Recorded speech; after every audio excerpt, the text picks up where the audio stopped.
All right, we are back. In this lecture, we're talking about two concepts for understanding and better conceptualizing what it is you are solving for your potential customers.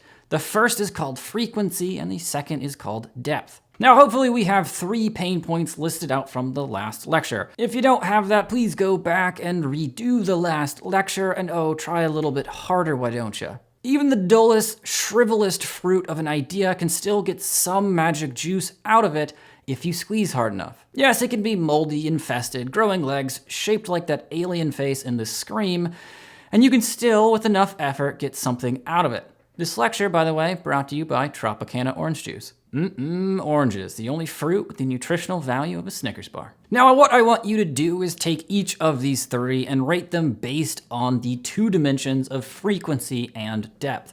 Frequency just means how often does my target customer have this problem? Is it once a day, once a week, or once every 5 years? The pain of budgeting your finances is probably a daily or weekly pain, whereas the pain of moving apartments probably only happens every once, 4 or 5 years.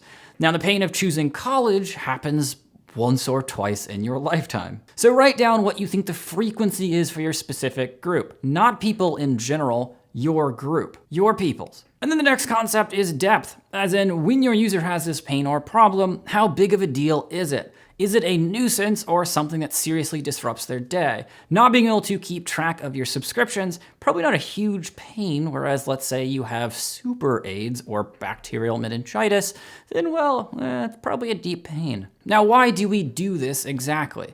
Because when we go out there and start reaching out to our target customers, we need to know both, number 1, which pain point is the best to target and highlight, and number 2, we can then align our message with the way they feel about their problem.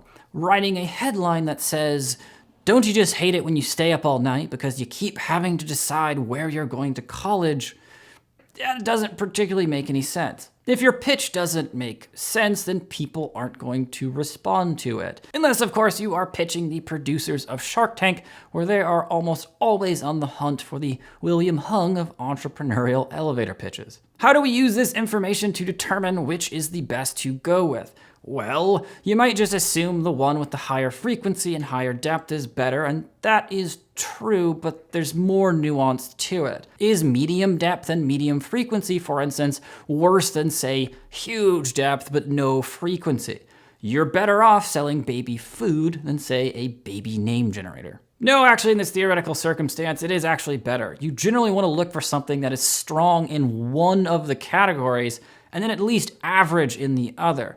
Also, generally speaking, problems that are felt strongly generally trump frequent nagging problems. Of course, you can build a billion-dollar business off of both, but one is generally going to be a more ripe target for when you start reaching out to your customers. All right, so take a second and think through the pains you are hitting on with your product.